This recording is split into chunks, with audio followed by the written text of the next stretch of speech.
नमस्कार, स्वागत है आपका 4 टीवी न्यूज पर। मैं हूं आपके साथ जो है बुलेटिन की शुरुआत करते हैं। रायगढ़ में महाराष्ट्र के उप मुख्यमंत्री एकनाथ शिंदे छत्रपति शिवाजी महाराज के 352वें राज्याभिषेक दिवस समारोह में शामिल हुए।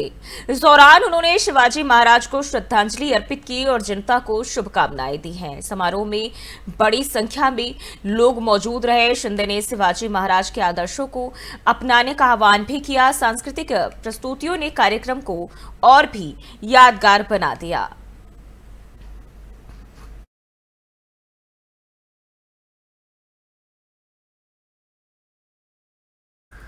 और दिल्ली की मुख्यमंत्री रेखा गुप्ता ने शालीमार बाग के सरकारी गर्ल्स सीनियर सेकेंडरी स्कूल में एक पेड़ मां के नाम 2.0 अभियान में हिस्सा लिया।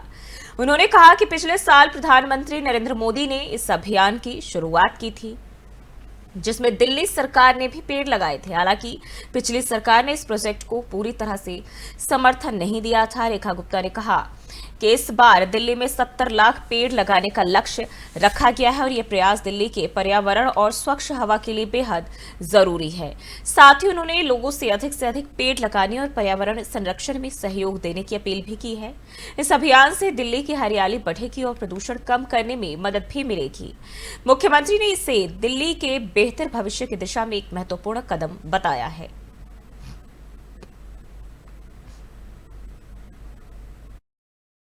जब आदरणीय प्रधानमंत्री जी ने पिछले वर्ष इस अभियान की शुरुआत की थी तो भी हमने दिल्ली में पेड़ लगाए थे, परंतु कार्यकर्ता के नाते, संस्थाओं ने, सामाजिक संस्थाओं के नाते, परंतु पिछली सरकार ने दिल्ली सरकार के प्लेटफॉर्म के माध्यम से कभी इस प्रोजेक्ट को उठाया नहीं, जबकि ये दिल्ली के वातावरण के लिए, प्रकृति माँ के लिए, धरती माँ के लिए एक अनिवार्य कार्य है।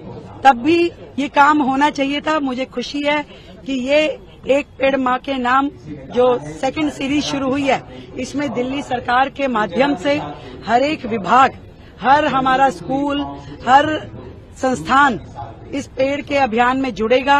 हर व्यक्ति से, सामाजिक संस्थाओं से, दिल्ली के निवासियों से हमारा ये निवेदन रहेगा कि हम सब मिलकर के अपनी माँ के नाम, प्रकृति माँ के नाम, धरती माँ के नाम एक पेड़ माँ के नाम लगाएं और इस दिल्ली को और हरा भरा करें। 70 लाख पेड़ लगाने का ये हमारा टारगेट है इस सीजन में, और ये पेड़ लगा के हम दिल्ली के वातावरण को बेहतर करना चाहेंगे। आदरणीय प्रधानमंत्री जी के नेतृत्व में दिल्ली एक पेड़ माँ के नाम इस अभियान। जब आदरणीय और दिल्ली की मुख्यमंत्री रेखा गुप्ता ने आयुष्मान भारत योजना और आरोग्य मंदिर जैसी केंद्र की महत्वाकांक्षी योजनाओं को लेकर पिछली आम आदमी पार्टी की सरकार पर निशाना साधा। उनका कहना है कि पहली सरकार को प्रधानमंत्री मोदी और केंद्र सरकार की योजनाओं को अपनाने में समस्या थी, जिससे दिल्ली के लोगों को लाभ नहीं मिल पाया।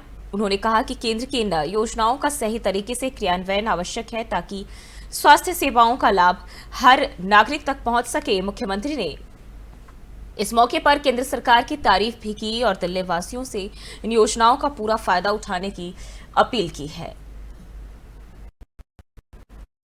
जहां जहां प्रधानमंत्री जी का नाम आ जाता था, केंद्र सरकार का नाम आ जाता था, उन योजनाओं को लेने में पिछली सरकार और माननीय मुख्यमंत्री जी को दिक्कत रहती थी। शायद इसी कारण उन्होंने न आयुष्मान योजना को अपनाया, न वय वंदन योजना को अपनाया, न आरोग्य मंदिरों को अपनाया, न पीएम आवास योजना को अपनाया, और एक पेड़ मां के नाम इसको भी नहीं अपनाया। कितनी तकलीफ की बात है। इसमें क्या था? एक पेड़ मां के नाम, मातृभूमि के नाम, प्रकृति मां के नाम, देश के नाम, अपनी मां के नाम, ये तो एक सामाजिक ड्राइव थी। उसे भी अपनाने में पिछली सरकार को तकलीफ थी। वो कुछ भी कर सकते थे, परंतु अच्छा काम उन्हें भाता नहीं था। मुझे खुशी है कि हमारे शिक्षा मंत्री जी ने आज कई आयोजन रखा, जिसके माध्यम से अब दिल्ली में न केवल हर स्कूल में, हर व्यक्ति, हर विभाग, हमारे सारे डीएम ऑफिसेज गाजीपुर में मिली सोनम रघुवंशी को लेकर उत्तर प्रदेश पुलिस ने बयान जारी किया है। गाजीपुर एसपी राज रजा ने जानकारी देते हुए कहा कि मध्य प्रदेश पुलिस से सूचना मिली थी कि सोनम नाम की महिला बनारस गोरखपुर हाईवे पर एक ढाबे पर मौजूद है और इस सूचना पर तुरंत कार्रवाई करते हुए पुलिस मौके पर पहुंची और सोनम को मेडिकल जांच के लिए अस्पताल ले जाया गया और इसके बाद उसे गाजीपुर के वन स्टॉप सेंटर में रखा गया है। एसपी ने बताया कि मध्य प्रदेश और मेघालय पुलिस के लगातार संपर्क में है और उनकी टीमें भी जल्द ही यहां पहुंचने वाली है। सोनम ने अपने परिजनों से भी बात की, जिसके बाद मध्य प्रदेश पुलिस को भी इसकी जानकारी दी गई है। फिलहाल मेघालय में हुई इस राजा हत्याकांड की जांच संबंधित पुलिस टीमें आगे बढ़ाएंगी। सोनम की मौजूदगी से इस केस में कई अहम सुराग मिलने की उम्मीद है।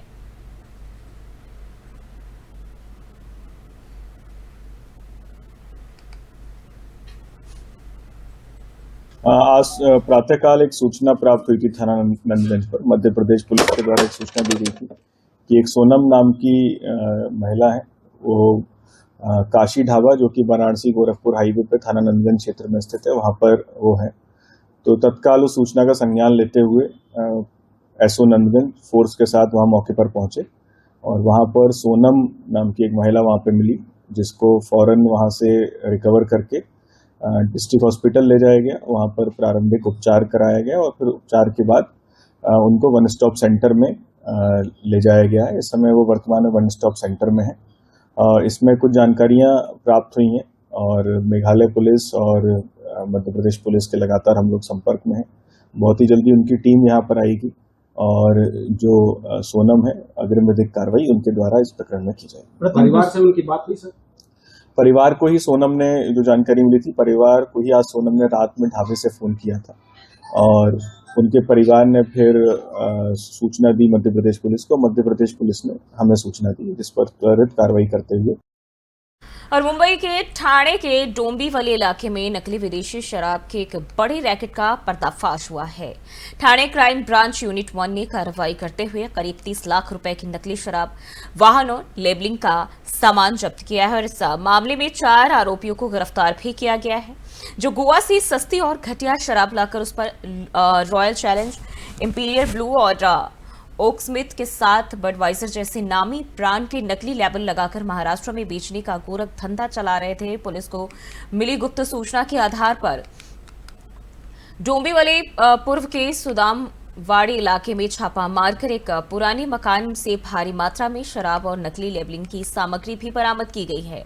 महिंद्रा पिकअप वाहन से शराब की बड़ी खेप भी जब्त की गई। वहीं छापेमारी में 18,290 शराब की बोतलें, printer, sticker, hot air gun समेत कई सारे सामान बरामद किए गए हैं। फिलहाल पुलिस आरोपियों से पूछताछ कर रही है और रैकेट से जुड़े अन्य लोगों की तलाश भी की जा रही है।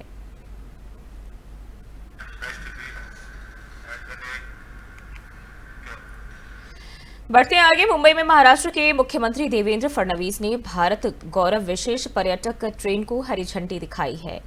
ये ट्रेन छत्रपति शिवाजी महाराज सर्किट के लिए चल रही है और अगले 5 दिनों में शिवाजी महाराज से जुड़े सभी प्रमुख स्थलों का दौरा भी करेगी। पहली यात्रा में 710 यात्री है, जिनमें 80% की उम्र 40 वर्ष से कम है, जो युवाओं के इतिहास में बढ़ती रुचि को दिखाता है। मुख्यमंत्री ने प्रधानमंत्री मोदी और रेल मंत्री अश्विनी वैष्णव को इस पहल के लिए धन्यवाद भी दिया है।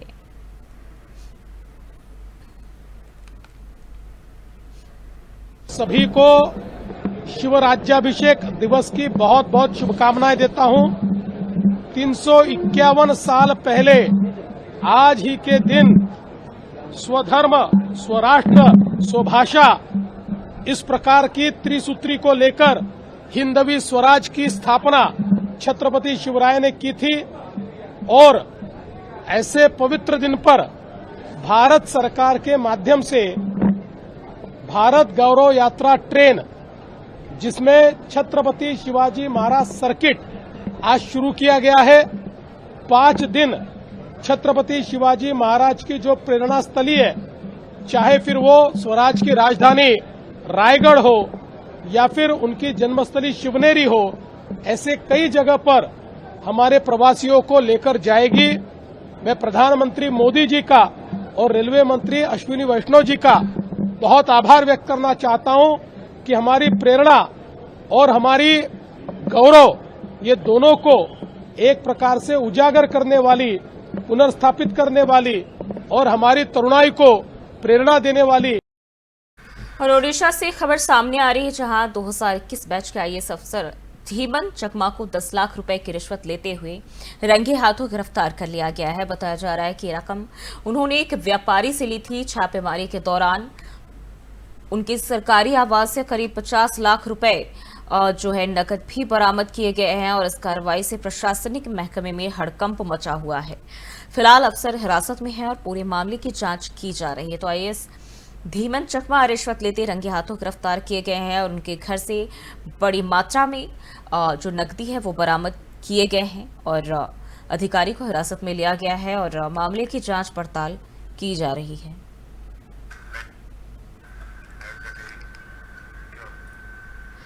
और दिल्ली से खबर सामने आ रही है, दिल्ली में कोरोना के 358 नए मामले दर्ज किए गए हैं। एक्टिव केस की संख्या पहुंची 6,491। 24 घंटे में तेजी से बढ़ रहे संक्रमण के आंकड़े।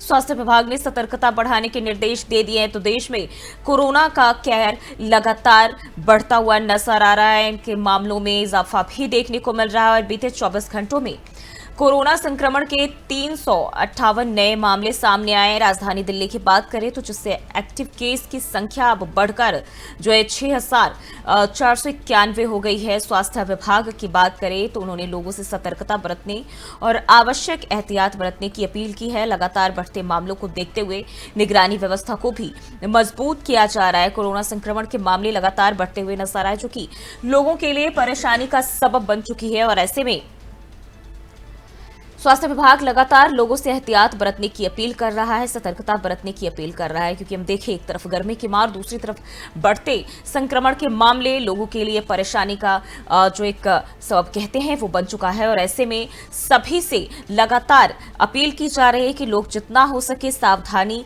बरतें, साथ ही साथ खुद को लेकर सतर्क रहें ताकि संक्रमण को जो बढ़ने से है वो रोका जा सके। जो नियम और गाइडलाइंस दिए जा रहे हैं इसका पालन जरूर करें।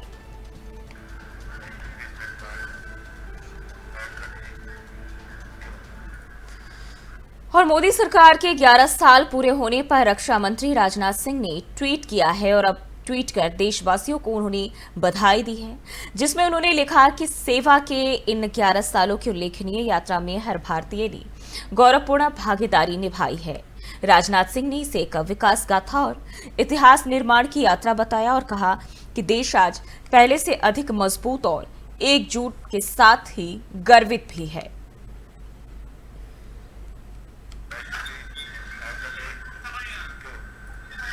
और महाराष्ट्र के पुणे जिले के लोनावाला स्थित भूशी डैम में 2 युवकों की डूबने से दर्दनाक मौत हो गई। मृतकों की पहचान साहिल शेख और मोहम्मद जमाल के रूप में की गई है।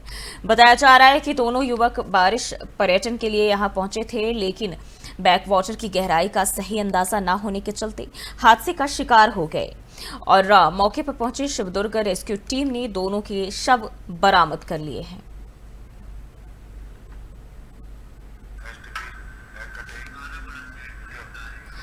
और बढ़ते आगे, महाराष्ट्र के जालना में एक बड़ा हादसा सामने आया, जहां हसनाबाद के पास एक खांत गांव फाटे पर एक सीएनजी कार में अचानक आग लगी और देखते ही देखते पूरी कार जलकर खाक हो गई। कार सवार ने तुरंत दमकल विभाग को कई बार कॉल किया, लेकिन फायर ब्रिगेड समय पर नहीं पहुंच सकी, जिससे कार को बचाया नहीं जा सका। वहीं आग लगने के कारणों की जांच अब भी जारी है। गनीमत रही कि इस हादसे में कोई जनहानि नहीं हुई है।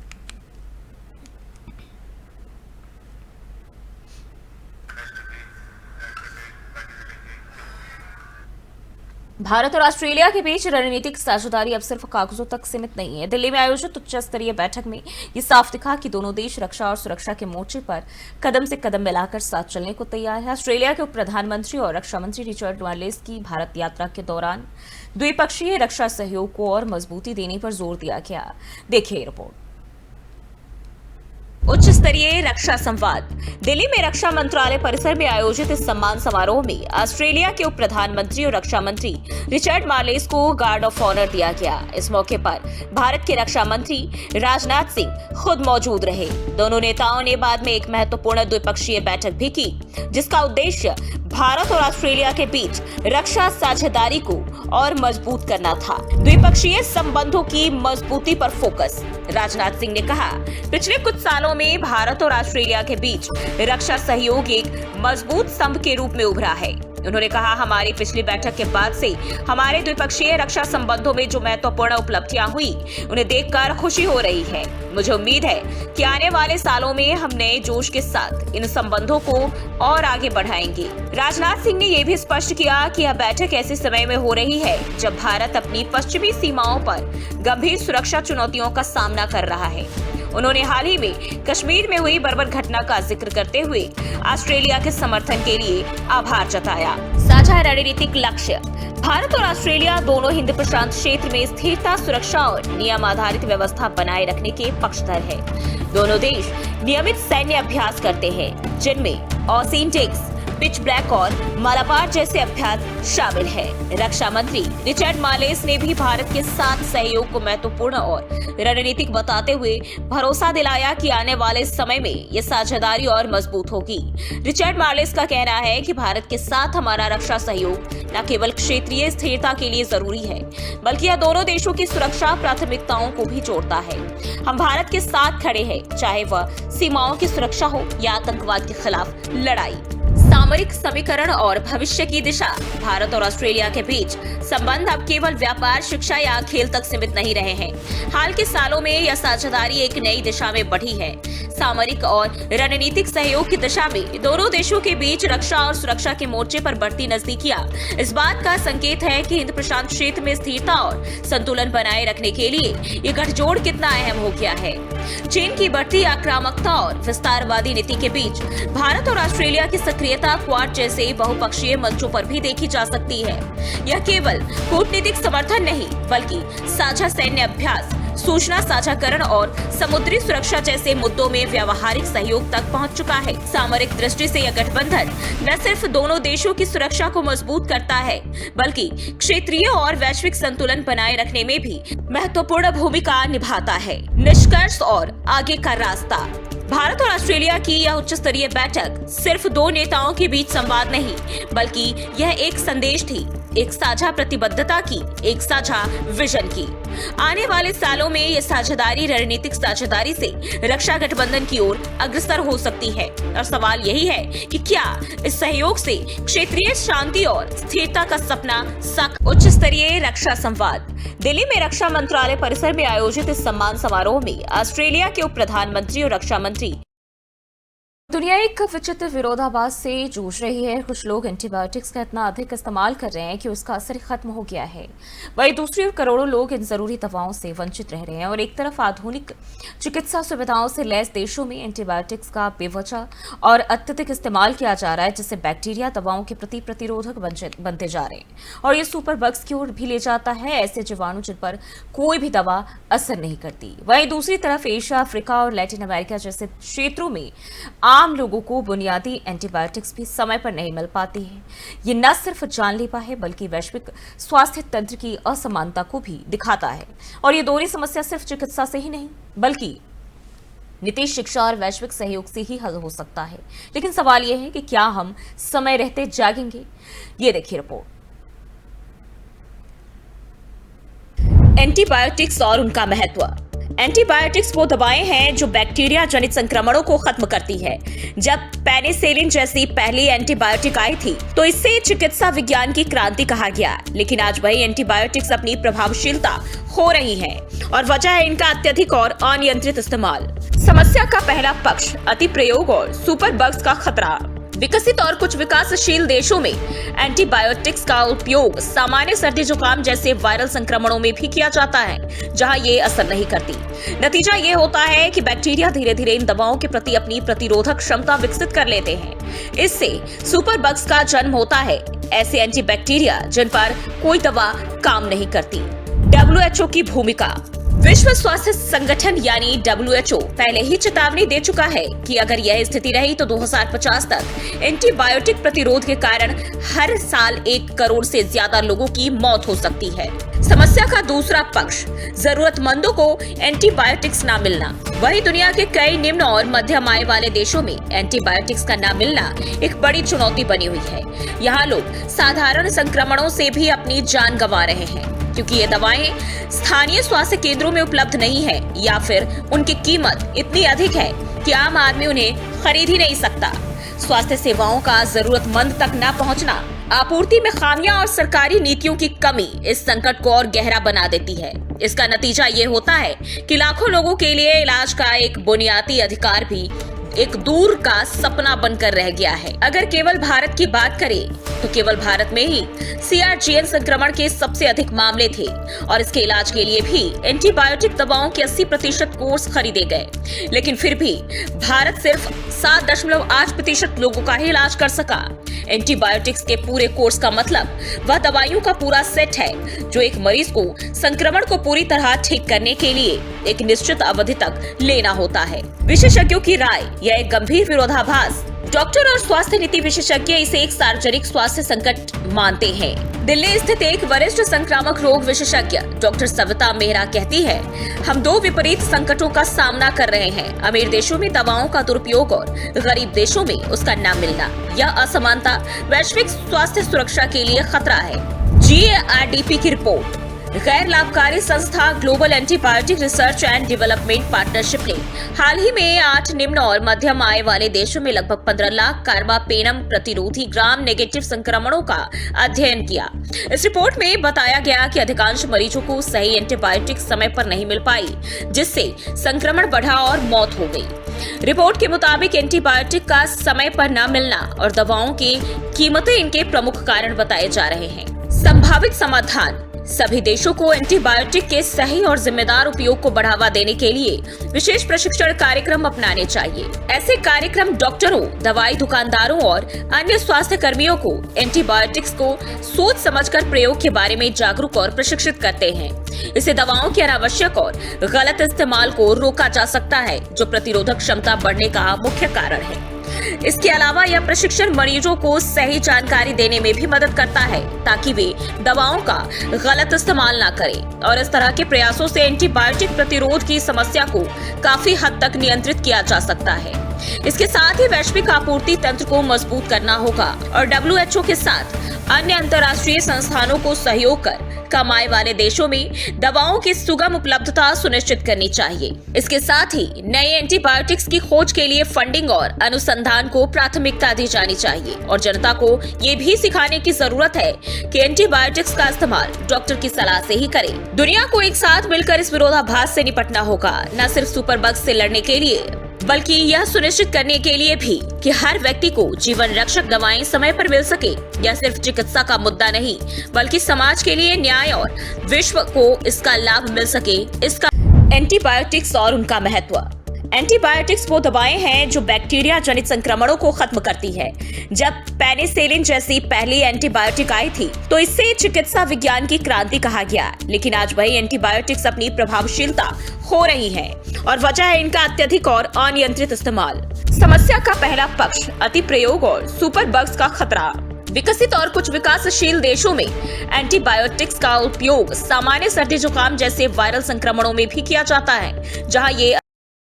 फिलहाल के लिए बुलेटिन बस इतना ही। देश और दुनिया की तमाम खबरों के लिए देखते रहिए 4TV न्यूज।